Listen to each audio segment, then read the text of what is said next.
Hey everyone, Claire Sterling here. While New York's mayor was busy proposing new taxes on its wealthiest residents, Ken Griffin was breaking ground on a $2.5 billion skyscraper in Miami. That building is not just a headquarters, it is a verdict. And New York City is the defendant. I want you to hold that framing in your mind for the entire length of this video, because by the time we reach the end, you are going to understand that what is happening between New York and Miami right now is not a real estate story. It is not a tax policy story. It is not even a politics story. It is a power story, and the power right now is moving in one direction, south, and it is not coming back. Stay with me until the very end, because there is a detail about that Miami tower, a single architectural fact about what Ken Griffin is building, that reframes this entire story in a way that I have not seen covered anywhere. And when you understand it, you will never look at New York's fiscal situation the same way again. Let me start with Ken Griffin, because to understand what that $2.5 billion tower means, you need to understand who is building it. And the distance between who Ken Griffin was in Chicago and who Ken Griffin is becoming in Miami is the real story underneath this story.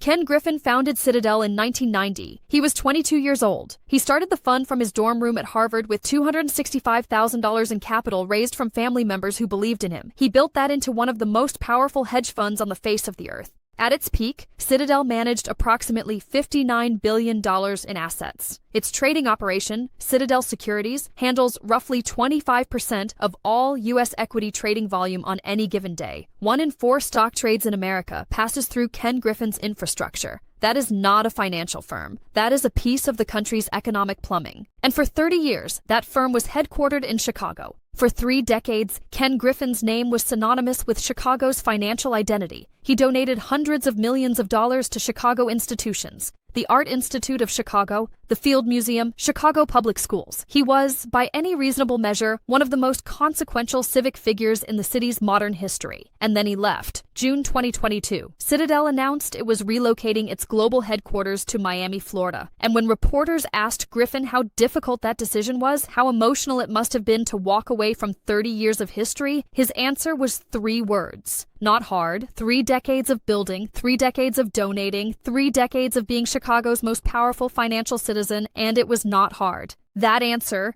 told you everything you needed to know about the state of Chicago's business environment. When a man who had invested that much of himself, his capital, his reputation, his philanthropic identity in a city can walk away and describe it as not hard, the city has failed in a way that goes beyond tax rates and pension math. It has failed at the most basic thing a city is supposed to do. It failed to make the people who built it feel that it was worth staying for. Now, Mayor Mamdani took office in New York on January 1st, 2026. And the first thing I thought when I saw his policy proposals was not "this is interesting" or "this is bold" or "this is going to generate a lot of debate." The first thing I thought was, I have seen this before. I have seen exactly this playbook, in exactly this sequence, produce exactly this outcome. In Chicago. And the man who knows that outcome better than anyone on earth is right now spending $2.5 billion to make sure he never has to live through it again.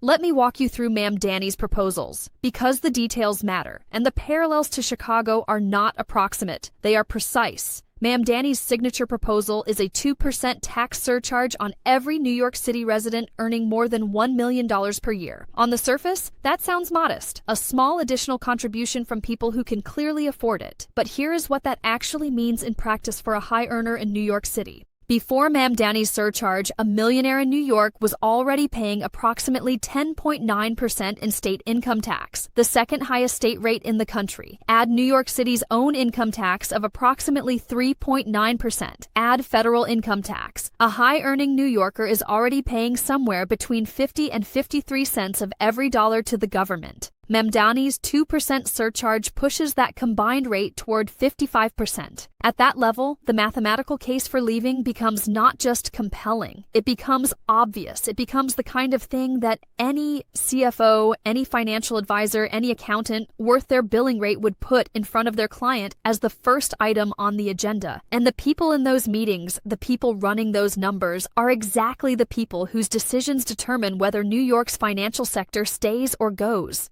But Mamdani did not stop at the millionaire surcharge. When New York State Governor Kathy Hochul refused to approve his tax proposal at the state level, Mamdani escalated in a way that sent shockwaves through every property owner in the 5 boroughs. He issued what can only be described as an ultimatum. Either the state approves his tax on wealthy earners, or he will raise New York City property taxes by 9.5% across the board. Every property, every owner, every borough. A 9.5% increase. The Wall Street Journal covered this threat in detail. The bond market noticed it immediately, and the real estate industry, landlords, developers, commercial property owners, middle-class homeowners who had spent their lives building equity in their properties, reacted with immediate fury. Because this was no longer a tax on millionaires. This was a tax on everyone. And it confirmed every fear that Wall Street had been quietly nursing since Mamdani won the election. This is where it gets dangerous. Because there is a number sitting underneath New York's fiscal situation that almost nobody in the mainstream press is discussing with the seriousness it deserves. New York City inherited a $12 billion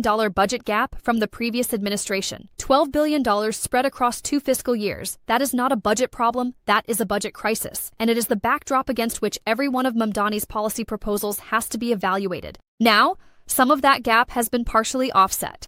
Wall Street bonus taxes have been strong. Financial sector profits in fiscal year 2026 came in approximately $2.4 billion above projections.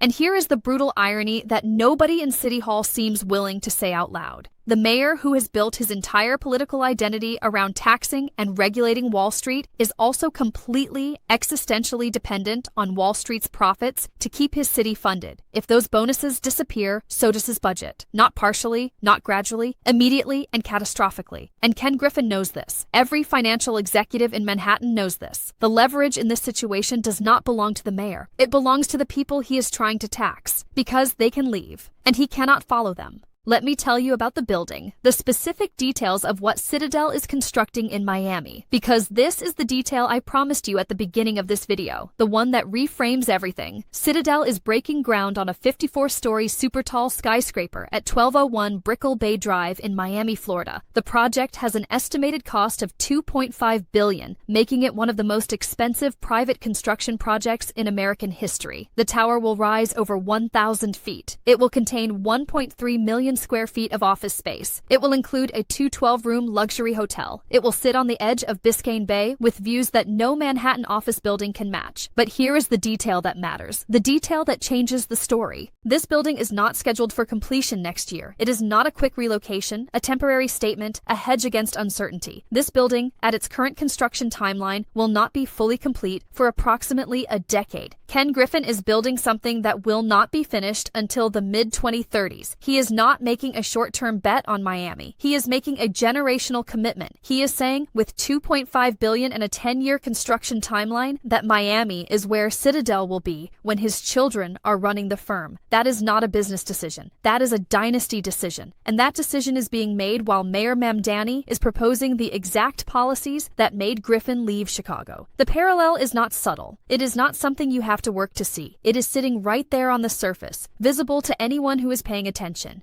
Here is something that almost nobody is connecting right now, and I think it is the most important thing in this entire video. While Mamdani is threatening property tax increases in New York, Ken Griffin's Citadel helped back the creation of an entirely new stock exchange in Texas. The Texas Stock Exchange, backed by financial giants including BlackRock and Citadel, received federal regulatory approval and is set to fully launch in 2026.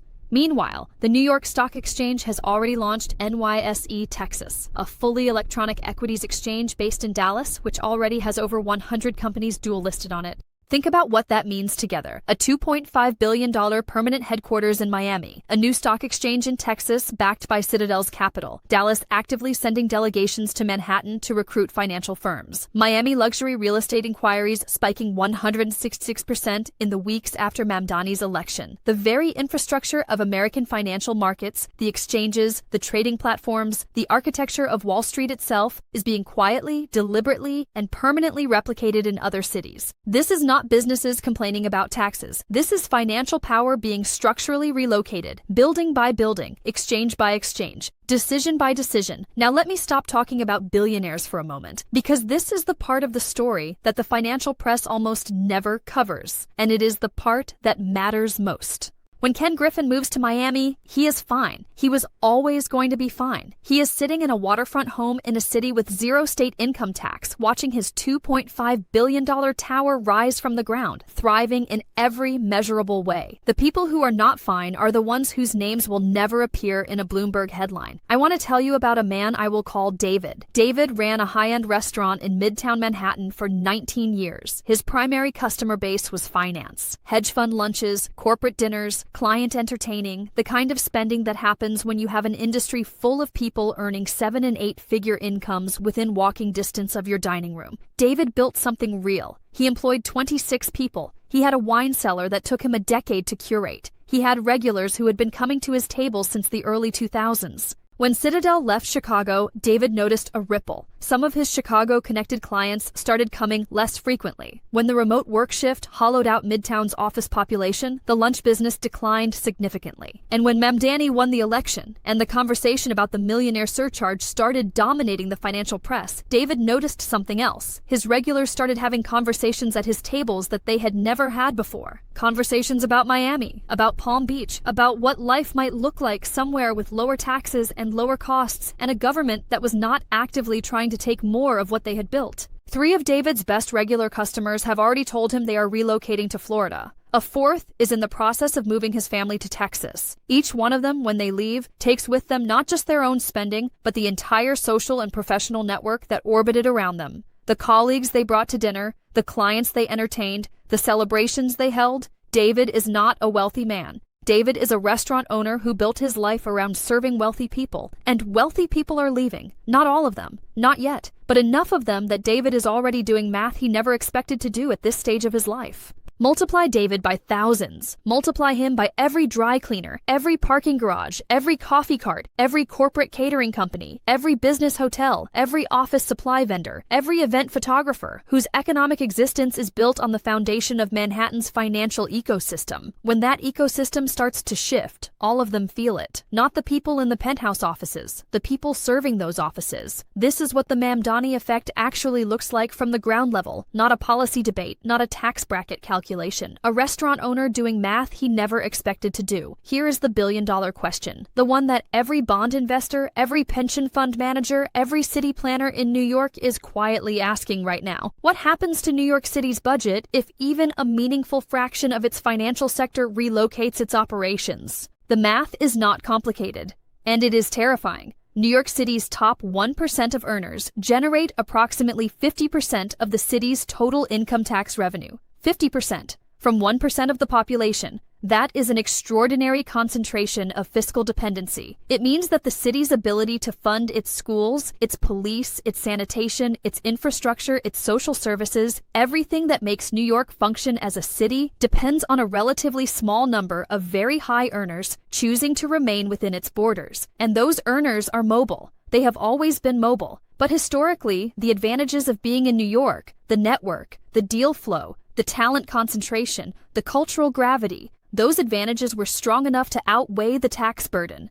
The calculation worked in New York's favor. Barely. But it worked. What remote work did, what the pandemic accelerated, what Mamdani's proposals are now threatening to make permanent is break that calculation. Because if you can run a hedge fund from Miami just as effectively as you can run it from Manhattan, and if Miami has zero state income tax and a $2.5 billion monument to financial ambition rising on its waterfront, and if the mayor of New York is proposing to take 55 cents of every dollar you earn, then the calculation no longer works in New York's favor. And the people running those calculations are not sentimental. They are not going to stay out of loyalty to a city that is actively making their financial lives worse.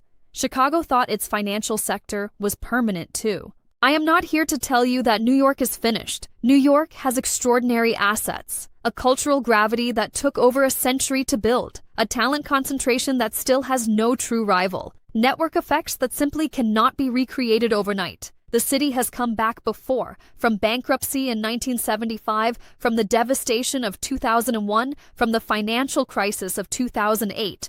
New York has a history of resilience that deserves to be taken seriously. But I want to be honest with you about something, because I think the optimistic case for New York gets repeated so often. by so many people with so much institutional interest in believing it, that it has started to function less like an analysis and more like a reflex. New York is resilient. New York always comes back. New York is different. These phrases get deployed every time the data gets uncomfortable, and I think they have started to obscure something important.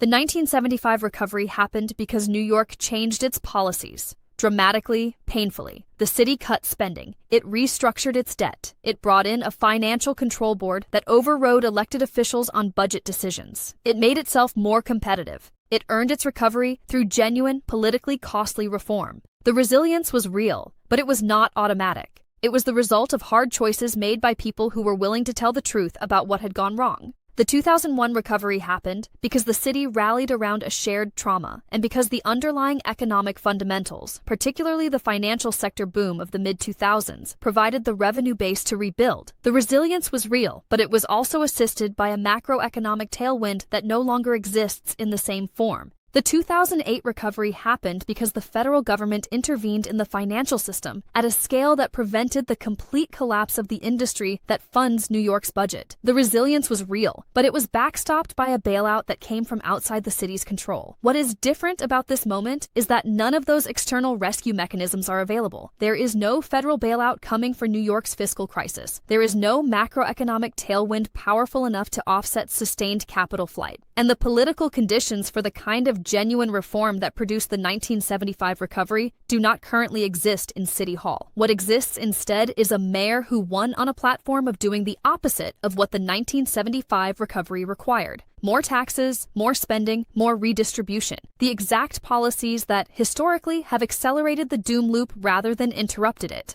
And Ken Griffin is watching all of this from Miami, from the construction site of a building that will still be rising long after this mayoral term ends. A building that represents, in the most literal possible sense, a bet against New York's ability to course correct. Griffin is not betting that New York will fail. He is betting that Miami will win, and he is backing that bet with $2.5 billion and a decade of his life. The pessimistic case is backed by more current data right now, and the current data says this. Net outmigration from New York City hit record highs in 2024. Miami luxury real estate inquiries from New York residents spiked 166% in the weeks after Mamdani's election. Ken Griffin is spending $2.5 billion to make Citadel's Miami presence permanent. A new stock exchange backed by Citadel is launching in Texas, and the mayor of New York is proposing tax increases that mirror, almost precisely, the policies that drove Griffin out of Chicago. The building going up at 1201 Brickell Bay Drive is more than a corporate headquarters. It is a statement. It is Ken Griffin telling the financial world, with $2.5 billion and a decade-long construction timeline, that the future of American finance is not in a city that punishes success. It is in a city that rewards it. New York still has time to change the signal it is sending. The question is whether its political leadership has the courage to change it before the momentum becomes irreversible, before the Davids of Midtown run out of regulars, before the bond market runs out of patience, before the doom loop runs out of room to tighten further. Because right now, I am watching a $2.5 billion answer to that question rising floor by floor above the waters of Biscayne Bay. And it is not waiting for New York to make up its mind. I'm Claire Sterling. I'll see you in the next one.